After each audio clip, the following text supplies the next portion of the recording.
This time on Poll Hub, there appears to be an end to the Israeli war in Gaza, and Donald Trump is taking much of the credit.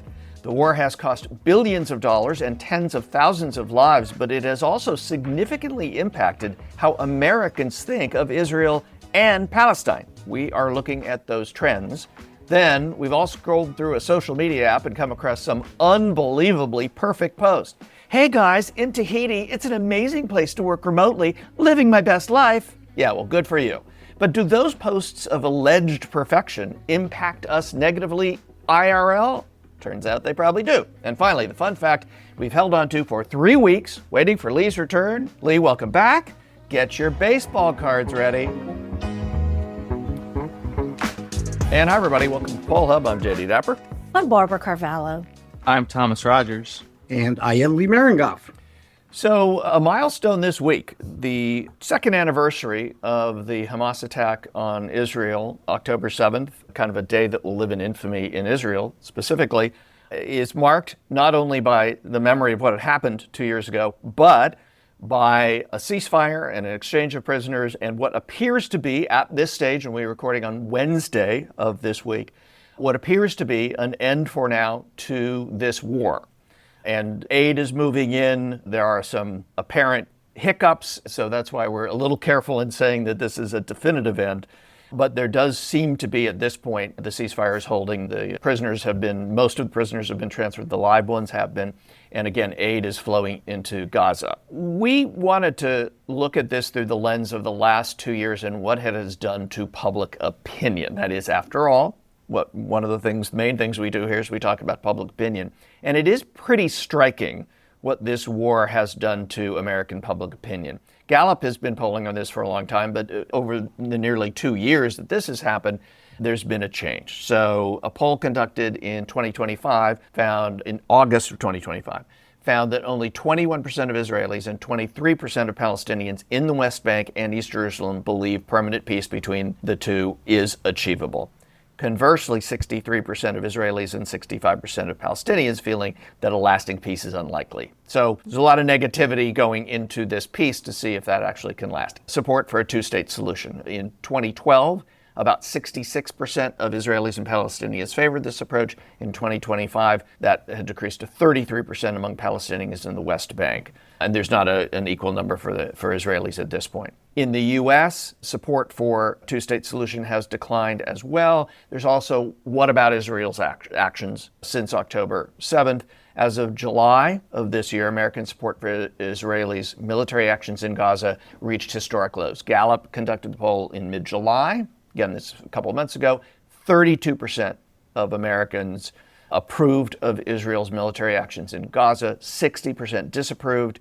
If you go back in time, just to November 2023, it was at 50% support. So it's an 18 percentage point decline. And that decline in approval is really pronounced among Democrats. Only 8% of Democrats expressed approval in that poll, down from 36% in a poll that was conducted by the Times of Israel that was in 2023. In contrast, Republicans, 71% of Republicans continued to support Israel's actions in this poll that was in July.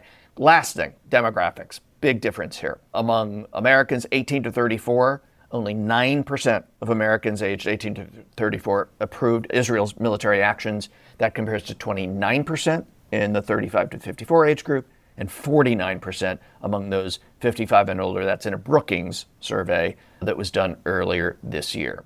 So we often see these things happen in kind of a vacuum. These things happen in the world and American public opinion doesn't change a whole lot. Foreign affairs don't always impact Americans in the same way that they may other people in the world. We tend to be a little more focused, I think, in this country on internal things. But this is a really big shift, Lee, to me, it seems like. A really big shift in opinion about Israel, which has been pretty solid and pretty sacrosanct almost for decades. Yeah, well, the current discussion was started, obviously, October 7th, now 2 years ago, and after the attacks. And I think public opinion was much more in Israel's court.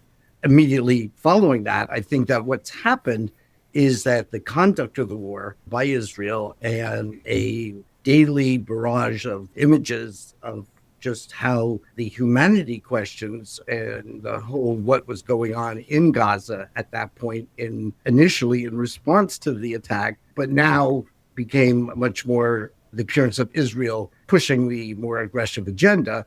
And the images, look, I mean, if you start looking like you're moving in the direction away from any humanitarian aid, and the word of genocide obviously had become part of the discussion, that's not going to do well in the court of public opinion. And then you clearly had a surge in America on questions of anti-Semitism, which are connected to this. Not that all Americans are necessarily in agreement with what Israel has done policy-wise, but nonetheless, you kind of get caught up in that from a standpoint of public opinion. So I think that is indeed a big change. I think there's always the danger in overplaying where we are right now. I think that this is a partial agreement, huge one in terms of hostage exchange and in terms of a ceasefire, and then the possibility of actually aid getting into this totally ravaged area in Gaza. But as they say, I'm old enough to remember the Camp David Accord during the Carter administration, and until the basic attitudes become more compatible, I think this remains a potential hotspot, and we're not done in the Middle East. But it is certainly a big step forward because hopefully the fighting ceases and an aid now replaces that. And that cannot be overstated, the significance of that. So that's sort of my take on this. And look, this has been going on for so long and we've had several breakthroughs. This is an important one given what was been going on, but I don't get the feeling this is the last chapter in the Middle East conflict. Yeah, I also think that this was also a conflict that was very much played out on social media. Certainly the horrific events of October 7th, 2 years ago, was an attack not just on the communities that were there, but also focused on the fact that this was a peace event. This was a peace concert. And, a lot of those affected on that day and at that time were young people. I think it brought this generation into the idea of the conflict. I don't think we have had an event like that. We have had them during their lifetimes, but not during their kind of awareness of international news lifetime. And then the response by Israel, and as both have pointed out, literally the daily barrage of what was occurring in Gaza, I think was quite overwhelming. And the visual of that and the devastations of that, I think for those of us who are older, we certainly have memories of events that have happened in other countries where the opposition goes in and devastates an area.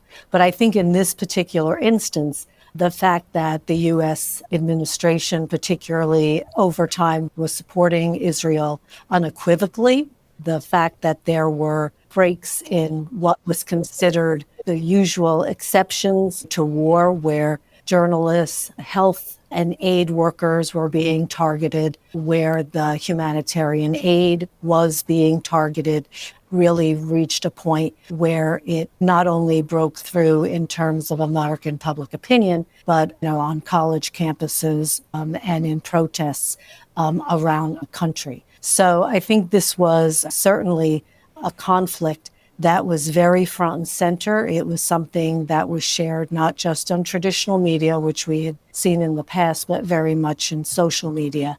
And the protests and the ability to organize around events, I think, were also very significant. I think we saw some of this partly at the beginning of the Russian-Ukrainian conflict. That has lasted many more years and certainly was usurped by the events of October 7th and the subsequent aggression by Israel to eliminate the factions that had caused those events. Going forward, certainly the data speaks to the fact that I think most of us are wary as to whether this can be a lasting peace.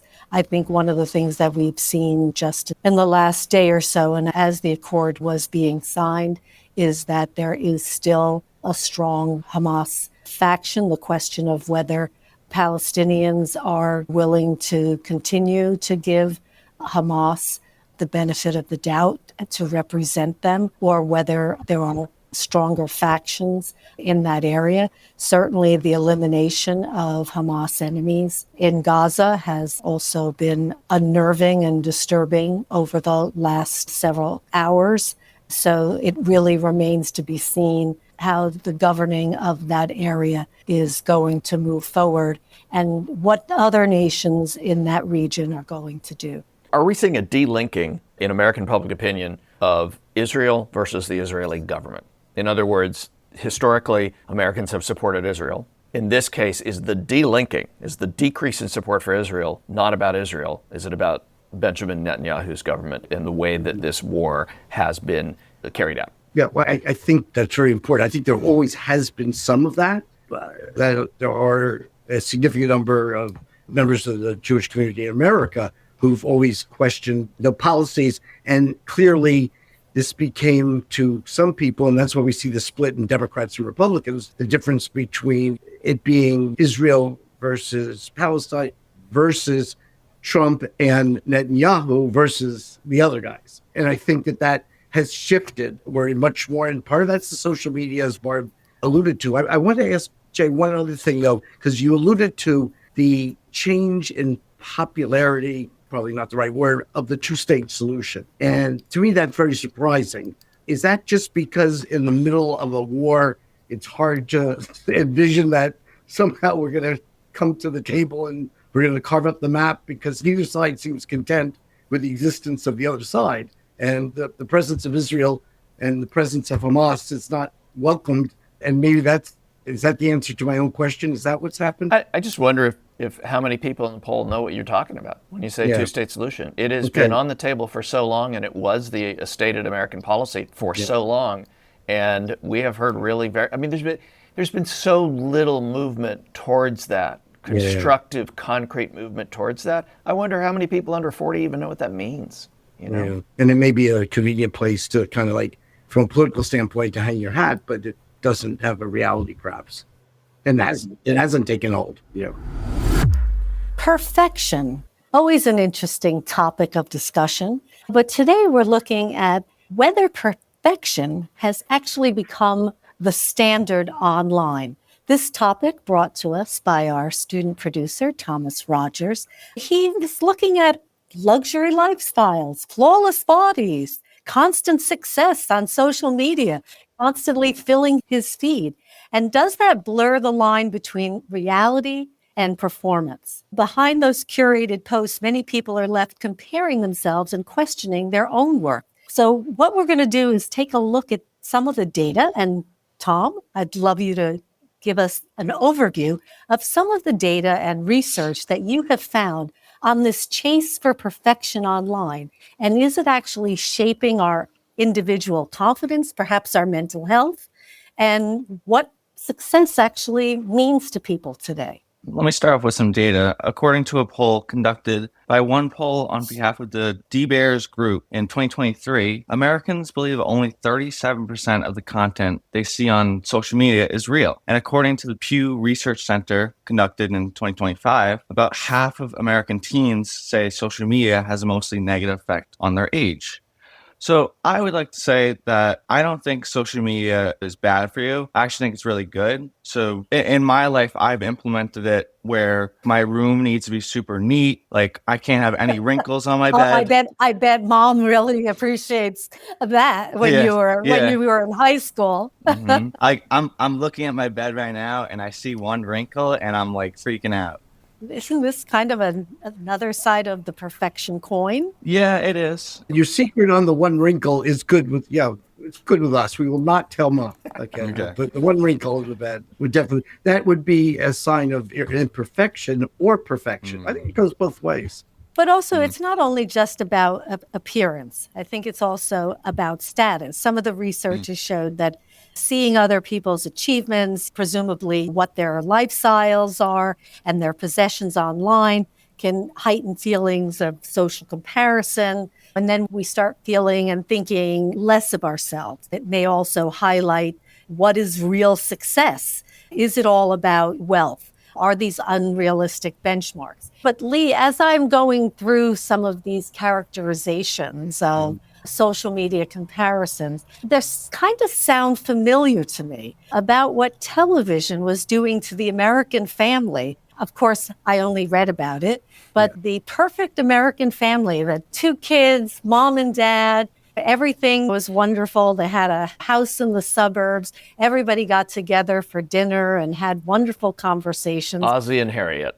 Yeah, are we kind of reliving that whole experience, but now on a more individual level? Yeah, I guess so. I mean, having recalled the things like the Donna Reed show and Leave It to Beaver, and there's a whole bunch of those idyllic kinds of things, even Mr. Ed. I think that the medium has changed by every stretch of any imagination. But I think that there's a difference in this, and I don't want to get too sociological here, but I remember in class last night, we were talking about social media and the question of what can you trust? And I think that now we've reached a point where there's so much out there which can be real or not.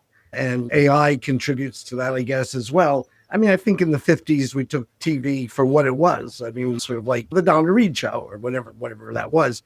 And those sort of accepted as a given. Now I think it's a much more reflective of the more conflicted times we are. So I think it's different that way, but it certainly presents images that you may or may not stand up well against, which was also true in the 50s for a lot of people for whom that lifestyle, the suburban idyllic family, wasn't real for their folks either and their lifestyle. Well, this is real for many people. And the Mental Health Foundation survey found that 40% of teenagers said images on social media had caused them to worry about their own body image.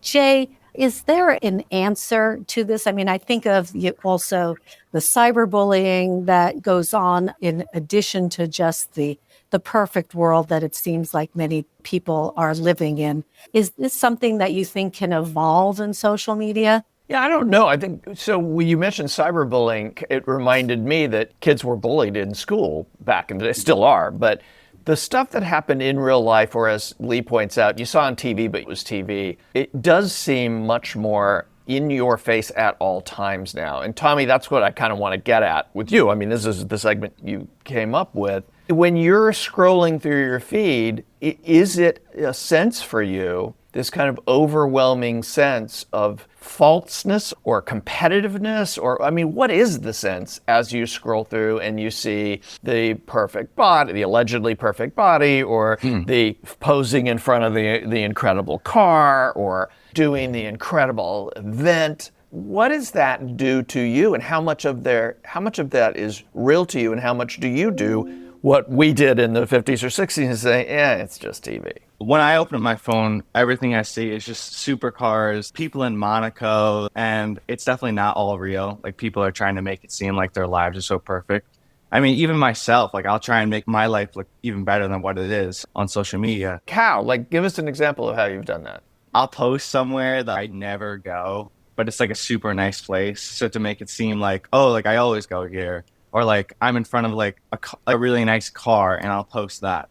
But one person that I would like to mention, I don't know if you guys have ever heard of him. His name's Ashton Hall. He's a big social media influencer. And that's kind of where the segment came from. Basically, all his content is making his life look the best possible he can. He'll like wash his face with Saratoga water. It's really funny. Is he doing that as satire, or is this real? It's supposed to be satire, but at the same time, he's trying to influence young men to try and live the best life possible by doing like all the proper things. So like reading the Bible, eating super healthy, dressing super nice.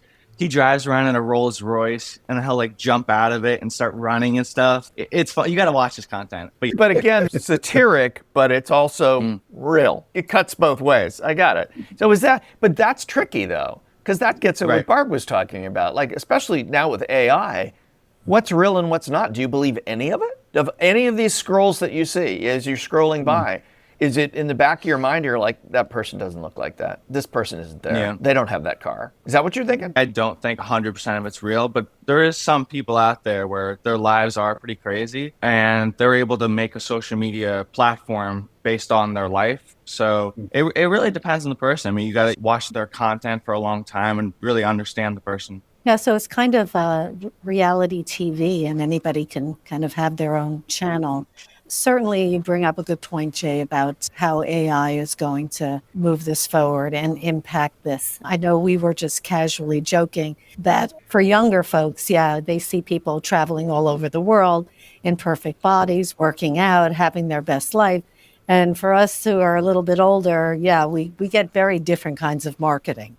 And certainly the folks that I'm scrolling past are talking about how to deal with aging and Recovering from hip replacement. Yeah. and they're showing kind of different body parts that have been stepped on by horses or bandages from being thrown. So I don't know if age also has something to do with this, and perhaps what we find interesting, entertaining, and kind of reality TV changes as you get older. Yeah, well, in the TV era, this was like America. This was every family. But now, if everybody's going to have their own TV show or their own program, everybody's going to be their star of their own story, then it becomes a little more fragmented, a little more targeted. There is one last thing you found, Tommy, that I think is interesting, because TV was where we first heard about keeping up with the Joneses, was partly because of what we saw on TV, and then what you'd see in your neighbors. Oh, he's got a boat. I got to have a boat, right? And so you dug up a question from 2024. It was a Lending Tree poll, and they asked younger generations about this, and more than 6 in 10 Gen Zers, 62%, say they feel pressure to keep up with others. And I'm just wondering, if that poll had been asked in the 60s, is that really any different? Have we really changed that much? I mean, that doesn't seem like that high a number compared to how we've always felt, or at least I've always perceived people to feel about keeping up with the Joneses, right? Is it really different, or is it just, again, a different medium that is causing us to feel like we got to keep up with the Joneses? I would say for the younger generation that we definitely want to keep up with each other. If someone gets something, they're going to want to get the same thing or something even better. So let me take, for example, my friend got a Louis Vuitton wallet. So I was like, I really want one. So I decided to get one, and I kind of regret it, but was it now empty or? Yeah, right. There's a relationship between what's in the wallet and what you bought. Yeah. And how much it cost. Yeah. My dad said, just wrap a $500 bill around a rubber band and you'll have the same thing. We got to get your dad on the podcast. Yes, you would love that. Yeah, definitely. Well, I always find it helpful that if you think about work, how much you earn per hour, and then when you go to buy something, think about how many hours you would have to work in order to make that purchase. That can help keep your feet on the ground. I've been very patient today for the last few weeks, waiting for this moment, and this moment is near and dear to my heart. The question being asked, or was asked, by a USA Today poll back in 1992, and it was, I should point out, of a subsample of the population. It was people who were 20 years of age or older who were interested in sports nationwide. So this is not an American sample. It's a select group. The question asked was, do you purchase sports collectibles as an investment or for sentimental reasons? 64% said sentimental reasons, 18% said investment, 17% said both, and 2% said, geez, I don't know. So overwhelmingly, people were talking about being an issue of sentiment. So the reason I think I've been deemed the keeper of this question is because of my particular interest in baseball cards. And I just want to take a minute to show some of the sociological implications of this, which I think are very interesting. And as I'm talking, I'm sure, Tommy, you're going to be going ka-ching, ka-ching, ka-ching as everything I now show. And you're going to say, you're just holding this in a box? There's money to be made. Anyway, let me tell you a couple things here. Let me show you one card. This is home run champion Hank Aaron. And does anybody know why this is kind of like a little weird, this card? No. I do, but I think because I've read about it. I don't know. This card, Hank Aaron batted right-handed, and this card has him batting left-handed. which is kind of interesting. One issue. I promise sociological implications. We'll get to your issues. Okay. Anybody find anything odd about the name on this card? If you can see that, I'll give you another version of the card here. It's probably easier to see this. Because it's yes. Roberto Clemente. Yeah, but then it was Bob Clemente for marketing purposes. Okay. Roberto became much more recent. There's three. If you want to think this was an accident, there's three different cards all saying Bob Clemente. Shouldn't you have like gloves on to be handling these? You should understand these things are like all in a cardboard box. Oh yeah, this is this is So I would think that Lee rates very highly On the on sentimental. sentiment okay. and So not on the investment. Yeah. okay. Because if as a child he had actually collected many of these things, he would not have put them in the spokes of his bicycle to make noise. No, did not go flap, flap, flap. This was the argument, who was the best center fielder in New York City when I was growing up, and it was Willie Mays or Mickey Mantle, of course. This is the obvious answer. But, Willie Mays is the obvious answer. No, yeah. you're wrong. Okay. Absolutely. Okay. And a couple more. Well, actually, according to your wife Nancy, Willie Mays was the better player. Was Yes. the one. And Duke Snyder barely got a mention. Couple more and then we'll move on. But this is an interesting card because this is a card of Larry Doby, whose name you would know had it, what he did occurred 3 months earlier. Jackie Robinson? He's the second African-American and the first in the American League that summer of the Jackie Robinson year. But his name's Larry Doby, and he's in the dustbin of history, unfortunately. And then this, of course, was my hero. I actually threw this way exactly. I replicated this. This is Whitey Ford pitching for the Yankees. And then Phil Rizzuto fans will be interested in this, the holy cow announcer for the Yankees. Is that like his rookie card or something? Or it's early. Yeah, so yeah. it's not with the rookie card, but it's real early. And last card I just wanted to show, and there's only maybe, a couple thousand more I could do, but they're probably time limits us. But this is a picture of Yogi Berra. I was about to say my dad. No, Yeah, right? Well, here's the story. Here's the backstory on that. Okay, so Barb's dad, Herm, did resemble, I don't have a picture of Herm in front of me right now, but did resemble Yogi Berra in appearance. And that's throughout Yogi Berra's life. I mean, it wasn't just like one brief shining moment. So we were at Yankee Stadium one day, and Herm gets a phone call from a cousin who was watching. A text. Sorry, from someone who was watching the Yankee game on TV, and said that Michael Kay, Yankee announcer, just showed a picture of your dad on TV and said, that guy looks a lot like Yogi Berra. And so, as Yogi would say, if you don't believe us, you can look it up because it was right there. Anyway, so answer to the question, I see this as a huge sentimental reason. I'm with public opinion on this, but I also recognize that someday, maybe I should take a couple hundred of these and, buy a Rolodex, A Rolls Royce. Rolex, a Rolls Royce, Yeah. something, season tickets, something that would be fitting. Well, Tom, actually, you do kind of buy and sell things online. You're gonna join up here with Lee and get a cut of this? I can if you want. Did I show you anything of? Now, immediately, these are not in mint condition, but it's and it's just a grab bag. So, I mean, am I sitting on a gold mine? That's what I want to know. You probably are, yeah. So are you more sentimental or financial, Tommy? So for me, it's definitely sentimental. My uncle Jerry, he passed away maybe 15-ish years ago, I would say so. And he was very good friends with like Derek Jeter, Mariano Rivera, all those guys. Good friends, you mean like having them over for dinner? Good friend? What do you mean? like good friends. Whoa. I don't know what did your uncle do? He was like a big ticket salesman, and somehow there was some sort of connection there. So now whenever you go into my apartment in the city, you would think it's like a Yankees locker room. One more reason why we need to get your dad on the podcast, and then we just turn it over to Lee and him and the rest of it, or at least me. I don't need to be a part of it, and we'll just let them talk. Yeah, maybe we could do a tour of the apartment. It's awesome. Can you imagine? That sounds cool. Yeah, we have like Derek Jeter signed cleats, bat, jerseys. Oh my God. Any Yankee you could think of. in New York City, right? It's New York City. It's awesome. Well, I love Lee's it. going to be waiting for an invite, Tom. Yeah, and I would offer him tickets, but that doesn't seem to be the right answer for him. Does he get to sit in the dugout? I mean, what are we talking here? And I could offer you tickets, I guess. Well, off air. Well, let's talk. I don't want to imply in any way that you're still a student here, and I don't want to make any implications of grades for tickets at all. I don't want to go down there. Well, I have given and I have received memorabilia, sports memorabilia.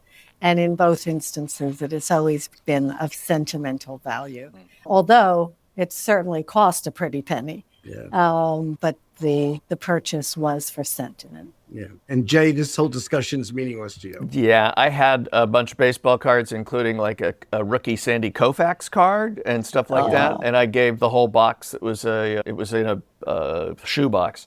I gave it all to my high school girlfriend's younger brother because I didn't care. Mistake. And he is a Wall Street trader who drives a Rolls Royce now. No, I'm kidding. I don't. None of us. Jay, if I gave you like a present, like I have autographed baseballs, like, I don't know, a Whitey Ford autographed baseball, would you feel obligated to keep it in a special place or give it to anybody else's younger brother? No, I would give it to John Sparks. There you go. And John Sparks is the only, and I should have mentioned the Yogi Berra. That was John Sparks. His wife Sandy got a dog at one point and named it Yogi, recognizing that John would never give up that dog if it was named Yogi. The current dog is Casey, with a similar lineage. But anyway, so that's, I think, where we are on this one. And thank you so much for thinking of this topic. And I've never been more excited to participate in a segment. That'll do it for Poll Hub this week. Poll Hub is produced by the Marist Poll at Marist University in Poughkeepsie, New York. Mary Griffith is our executive producer. Casey Schaff is our production supervisor. The Poll Hub team includes AJ Gambino, Tommy Rogers, Cassie Connors, Sylvia Weiser, and Molly Goodger. If you enjoy Poll Hub, consider telling a friend about us. If you'd like to learn more about polling and survey science, check out the Marist Poll Academy, our free online learning portal accessible from our website. Remember, you can always tell your smart speaker to play Poll Hub, and with any luck, it'll cooperate. Finally, wherever you listen to Poll Hub, there is a subscribe button. Click it, and the latest episode will be ready for you in your podcasting app as soon as it's released. We'll see you next time.